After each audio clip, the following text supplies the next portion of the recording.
President Mutharika describes the National Intelligence Services as a vital tool for safeguarding national stability. Joint Task Force on Illegal Mining and Smuggling established to counter acts of growing illegal mining activities across the country.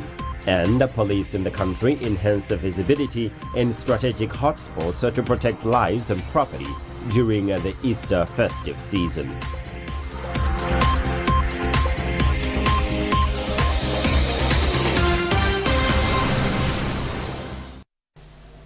In our first story, President Professor Arthur Peter Mutharika says national intelligence services carry a crucial role in good governance.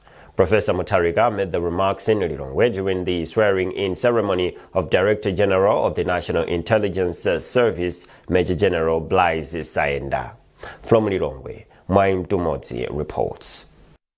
President Professor Arthur Peter Mutharika has advised the newly sworn-in Director General of the National Intelligence Service to provide him with accurate and good intelligence information. He said bad intelligence results into bad political decisions.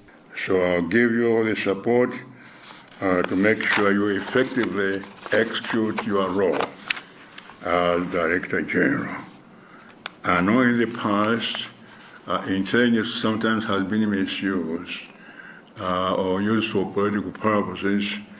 I want you to refrain from that. I want you to give me correct, accurate intelligence. We have seen countries where bad intelligence has led to serious consequences, even unjust wars, because political leadership was given bad intelligence. I have to depend, to make a decision, a political decision, or any decision, I have to depend on the intelligence that I'm giving. And therefore, if you give me false intelligence, or inaccurate or bad intelligence, I'll make bad decisions. And that are not good for the country. The president says intelligence is key in an era of rising cases of human trafficking, cybercrime, and money laundering. With the discovery of rare minerals in many parts of the country, Malawi has become a target for both investors and exploiters. The president said the country relies on good national intelligence to protect these resources. As you know, that we now have minerals in this country with the help of God. We have discovered that Malawi has some of the best, most rare minerals in the world. So everyone now is coming to Malawi to try to get these minerals. Now people will be coming here disguised as investors. Some of these people are crooks. They're not investors. They're coming here to steal our wealth. And I'll make sure that intelligence should identify those people, the real serious investors and the crooks, to make sure that they don't steal our minerals. So I'll depend on intelligence. President Mutharika appointed Major General Blaise Saenda as Director General of the National Intelligence Service in October 2025. Saenda is a seasoned military leader and a strategic security expert with experience in defense operations, strategic planning, and international security management. Maim Tumotsi, MBC News, Lilongwe. In a bid to curb illegal mining and smuggling of unprocessed mineral resources, government, through the Inter-Ministerial Committee on Illegal Mining and Smuggling, has established a joint task force on illegal mining and smuggling. The development follows growing acts of illegal mining, which, according to the Minister of Information and Communications Technology, Shadrack Namalomba, deprive the country of revenue, among others. Temba Mari has a report. The development builds on President Professor Arthur Peter Mutharika's Executive Order of 21 October 2025, which prohibits the export of raw minerals, as well as a government directive which suspended issuance of mining licenses. Namalomba said Malawi is facing serious national security and economic threats emanating from the rise in illegal mining activities and cross-border smuggling of unprocessed mineral resources. He said the practice undermines the country's national development by depriving the state of critical revenue, weakening regulatory frameworks, degrading the environment, and fostering organized criminal activities. As a way of addressing the vice, government has constituted a joint task force on illegal mining and smuggling, JTF, IMS, which comprises security entities, ministries and departments such as the Malawi Defense Force, Malawi Police, National Intelligence Service, the Department of Mines, Ministry of Justice, Malawi Prisons Services and the Directorate of Public Prosecutions. The task force has been mandated to employ all lawful and necessary measures to decisively combat illegal mining and mineral smuggling in the country. Government has since ordered all individuals and entities involved in illegal mining activities in all places in the country, including in protected areas and environmentally sensitive areas, to immediately cease such operations. According to Namalomba, non-compliance with this directive will result in firm enforcement action by the Joint Task Force in accordance with the law. Temba Mwale, MPC News, Blantyre. Government has launched the Malawi Enterprise Development Fund, MEDEF, formerly known as the National Economic Empowerment Fund, NIF, with the renewed drive to recover billions of kwacha in unpaid loans and expand access to financing for Malawians. The ceremony, held in Lilongwe, also saw the unveiling of MEDEF's 2026 to 2030 strategic plan. McDonald Chuayula has got the details in this report.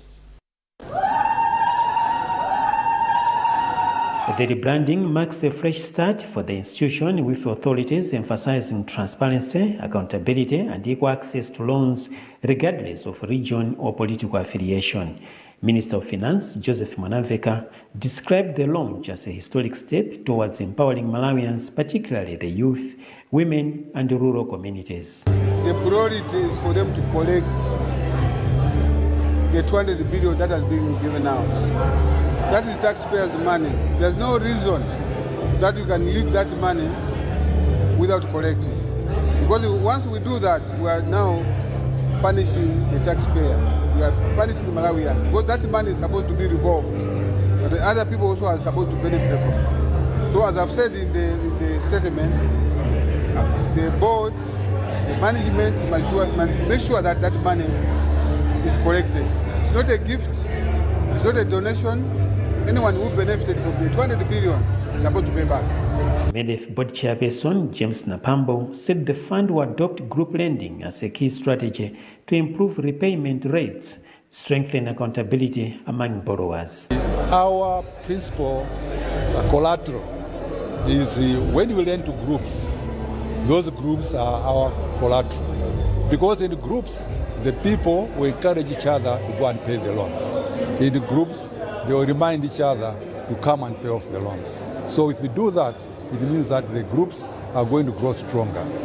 There are groups who have paid their money back, and when they come back to us, we give them bigger loans to ensure that their businesses grow from strength to strength. And MEDEF Chief Executive Officer Kaisi Sadala admitted that the institution is currently facing financial challenges, including outstanding debts, which have delayed fresh loan disbursements. So the president is saying he's the president for the whole country. This organization is organization for the whole country. This organization is using public resources, taxpayers' money, so it should benefit for everybody.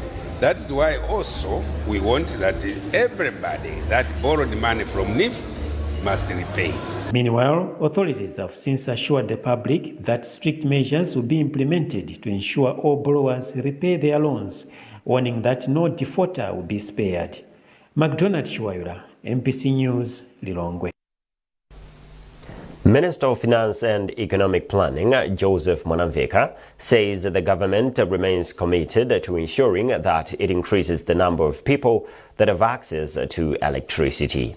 Mwanamveka made the remarks when he presided over the signing of a 23 million United States dollars, which is approximately 44 billion kwacha agreement for the rehabilitation of Kapijira and Nkula B hydropower plants.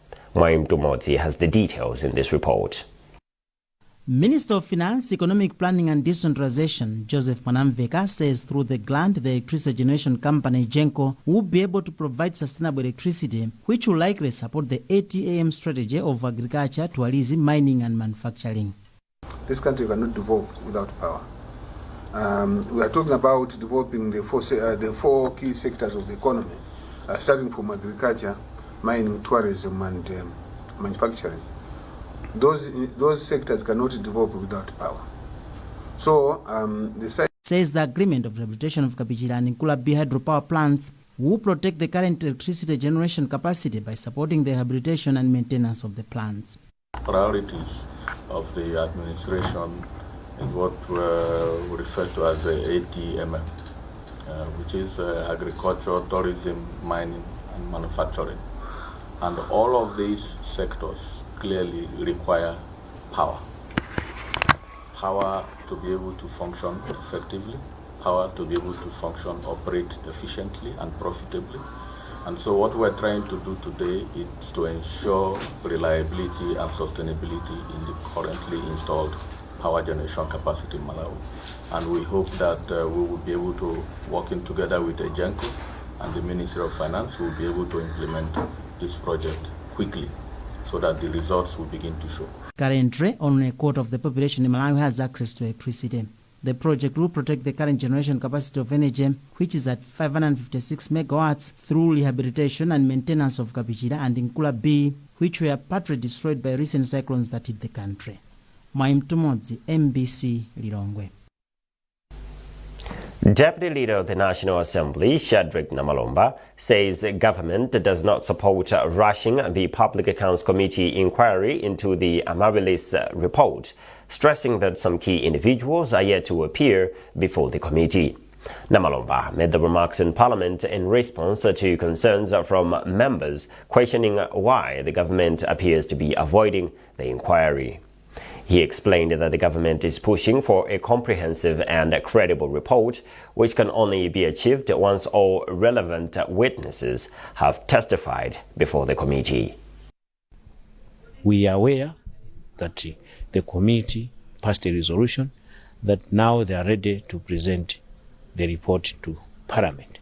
But Malawians must know, those that have been following that inquiry, that there is one key person who has been mentioned, but we are told that that person has not made it to the inquiry. And it is the former secretary to the president and cabinet. And we are told that she is in South Africa in a hospital. But no evidence has been given to indicate that she is indeed sick, that she is indeed in hospital. Now, the government side would want the Public Accounts Committee not to rush that process. There is no reason to rush it. Let them exhaust all the key, interviewing all the key witnesses. Let them get to the bottom of this matter.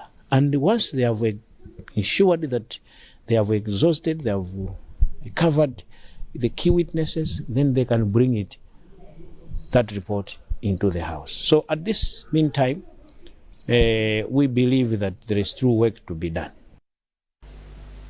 This is MBC News with me, Romeo Omari. A reminder of our top stories this afternoon. President Mutharika describes the National Intelligence Services as a vital tool for safeguarding national stability. Joint Task Force on Illegal Mining and Smuggling established to counter acts of growing illegal mining activities across the country. And the police in the country enhance visibility in strategic hotspots to protect lives and property during the Easter festive season.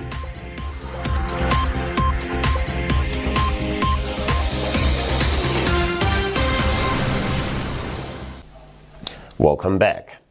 The Minister of Information and Communications Technology, Shadrack Namalomba, has assured Malawians that the government is committed to ensuring a seamless supply of petroleum products despite the recent increase in fuel prices. Namalomba was speaking in Lilongwe during a press briefing which he addressed with the Minister of Energy, Jean Matanga, and the Minister of Transport, Japi Mhango. More details in this report by Isaac Jari. At a media briefing in Lilongwe, Minister of Information Shadrack Namalomba emphasized that government is doing all it can to ensure fuel is available at all times. However, Namalomba warned against an unrealistic increase of prices of goods and services as a result of the recent fuel price increase. Namalomba stressed that government will not condone such tendencies and appealed to the media to be on the lookout. He went on to clarify that the upward revision of fuel prices has been necessitated by both domestic as well as external pressures, such as the war in Iran, which has affected supply. However, he reiterated that it was proper to effect the increases than to let Malawians suffer from disruptions of fuel supplies. For her part, Minister of Energy Jean Matanga said Malawians should not panic, as over 2 million litres of petrol is in transit, while about 17 million litres is also being loaded at various ports. In terms of what is available in the country at the moment, on petrol, our reserves are at 798,000 litres. Diesel, we've got 1,928,000 litres. In transit from Mozambique ports as well as Tanzanian ports consolidated, petrol, we've got 2,014,000 litres. Diesel, we've got 1,844,000 litres. Being loaded at the ports, both in Tanzania and Mozambique, petrol, we are loading 16,048,000. Diesel, we are loading 16,670,000. In terms of stock days, for petrol, we are talking of 17.83 days. For diesel, we're talking of 27.78 days, stock days. So that's what we have as the fuels available. She also clarified that although government has only responded to the prevailing effects of the Iran war, the previous administration also erred by removing road levies, which are critical in road maintenance. She further observed that the hike would help government repay 1.2 trillion kwacha, which the previous administration owed fuel importers. Matanga said failing to act would have led to serious consequences, including fuel shortage and re-emergence of the black market and a broader economic breakdown. In the long term, Matanga disclosed plans to construct additional fuel reserves so that Malawi should have a 2-month fuel cover of 120 million litres from the current 1-month cover of 60 million litres. Isaac Jari, MBC, Lilongwe. Police in the northern region have increased their visibility in the roads and different places to protect people's lives and property during the Easter season. Northern Regional Police publicist Cecilia Nkhani said anyone breaking the law will be arrested, adding that people should also ensure their safety in homes, on the roads, and other places. Nkhani explains the details to our reporter Musase Jeyo. We are well prepared as police. You see a number of traffic officers on our roads, because we know that during this Easter celebration, there are roads here in Northern Region will be congested. So our traffic officers, they are going to conduct traffic checks to ensure safety on our roads. We want that any vehicle that will be used on our roads should be roadworthy. We are conducting vehicle and foot patrols day and night. We are everywhere. So anyone who will break the law will arrest them. And this is a warning to everyone. We are ready, as I already said, we are ready as police, we are everywhere. And also people should not be worried. We ensure them that they are safe. We are ready to protect them during this Easter. People will be celebrating differently. Some will go to church, some will go to the lake, some will visit their relatives. So make sure that whenever they are leaving their homes, they should keep the home safe. As Christians across the world today begin commemorating Easter on Good Friday, Bishop Chimwemwe Mhango of the Redeemed Presbyterian Church, RPC, has asked Malawians to utilize this period by showing love to all manners of people. Bishop Mhango said the Easter period reflects the love God has for mankind. Therefore, Christians should replicate the same love. In this interview with Temba Mware, Mhango begins by explaining the meaning of Easter. This is a season which is regarded as a bedrock for Christianity because it is the climax of the mission that Jesus came to do in this world. Now, there was a date about our sins. There was something that God needed to clear from us, and that sin separated us from His love and detached us from His glory. A very problem that a human being had, all those things are now finished. This is the time when we show love. We are being grateful to God for what He did to us. At the same time, we emulate His example of loving us, and then we reciprocate that by loving our friends as well and showing them the goodness of God. So it's not time to party and do things that are filthy before God, because that would be a sign of not appreciating what He did. But it is a time where we need to show God that we are grateful, and we're doing that by loving Him and by being obedient to Him, and also by loving our friends and wishing each other well, for we know that He came and He suffered so that we can attain that peace and joy in our lives. Meanwhile, Christians have been urged to unite in prayer during Easter period. In Mangochi, Christians from St. Augustine Catholic Church of Mangochi Diocese are conducting a joint Way of the Cross prayers with the Anglican Church to commemorate the suffering and death and also the resurrection of Jesus Christ. A procession of the Christians led by Catholic Bishop Montfort Stima of Mangochi Diocese and Dean of St. Peter and Paul Cathedral Church of the Anglican Diocese of the Upper Shiri, the Very Reverend Canon Grant Tebulo started the prayers from St. Augustine Catholic Church to the Anglican Cathedral in Impondasi for the main event. The prayers started with a call for Christians to unite in prayer because the period is observed as a reminder of the importance of spiritual renewal and national peace. About 355 households from Group Village Headman Robert in Jigwao District are in dire need of food and other essential items following the devastating floods that recently swept through the area. The village, which is popularly known as Ndirande, is located behind the Ilovo Sugar Company premises. Our reporter, George Banda, visited the area and he now reports. The floods have left some villages submerged, destroying homes, crops and belongings, forcing some residents to flee and remain displaced more than a week later. Some survivors have been unable to return home to assess the damage to their properties. 20-year-old Cecilia Zojitika from Chataubuya village is among those still cut off from her home. The flood waters came at 12 midnight and we had no chance to rescue our belongings. Up to now, I have not saved food at my home village as the water levels are still high. I'm just a casual laborer and at the moment I don't have anything. I just need food. One of the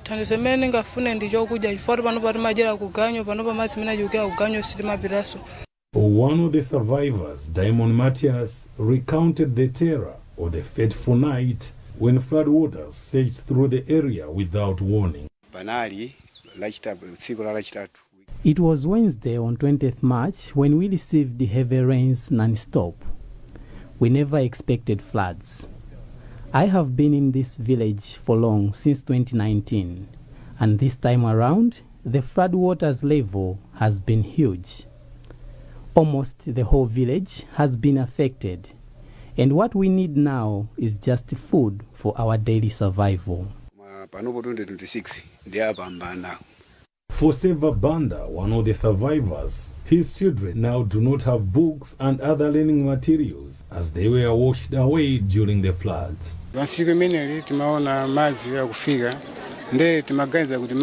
On this day, we just saw the water coming. We thought the level would go down as usual. I never had a chance to save my belongings, especially clothes, textbooks, and other learning materials for my 3 children.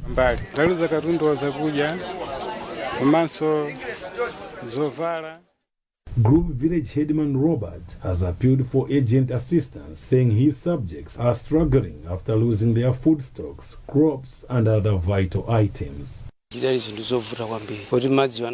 On this day, during the night, we received more flood water and heavy rains. At the moment, more than 300 households in my village are in dire need of food, tents, and other sanitary items to assist them.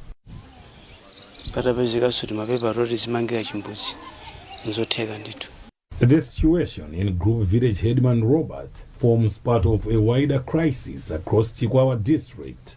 According to the Department of Disaster Management Affairs DODMA, 24,832 households have been affected by the flooding, with 9 lives lost. As the southern region continues to receive rains, it remains to be seen as to when Cecilia Zojitika and her fellow survivors will be able to return home to assess damage to their properties, as well as to begin the long process of recovery.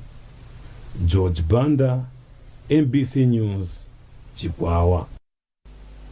In entertainment news, all is set for Easter Saturday show that will take place in Mangochi district this coming weekend. Speaking in an interview with MBC, organizer of the event, Jay Banda, says preparations for the event are complete and he is appealing to music lovers to patronize the event, which will take place on the shores of Lake Malawi. Some of the artists who are billed to perform are the Black Missionaries Band, Skefajimoto, KOK, Lulu, and Emi Debo. I'm just super excited that this Saturday, 4th of April, it's going to be epic.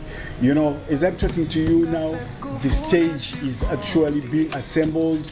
The equipment is already at Nkopola. You know, the artists are getting ready to come. This is a show which is 1 in a million. And what I can say is KLK has not slept. Last night, you know, he has been rehearsing because he said he wants to give you an epic performance, a performance which he has never done before in Malawi, because he is performing for the very, very first time with entertainers promotions. And to talk about Lulu, like I say, with his Forbidden Dance, he's also ready. To talk about the jamming machine, Skefa, he's also ready. Anthony Makondeta, Aribenanu Murandu is also ready.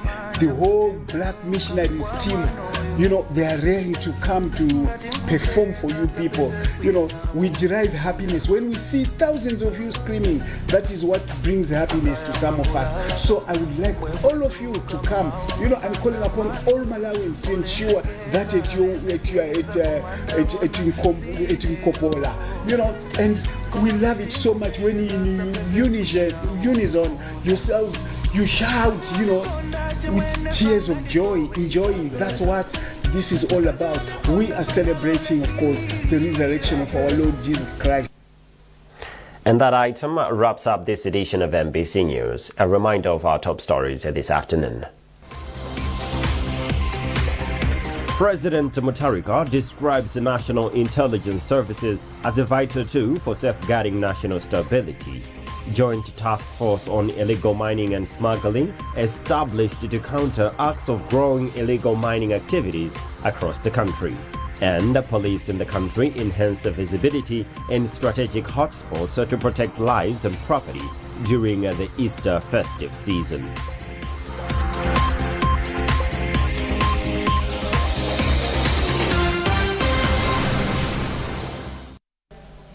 Keep up to date with our news coverage on our digital platforms by scanning the QR code at the top right corner of your TV screen. You've been with me, Romeo Omari. Many thanks for watching, and bye for now.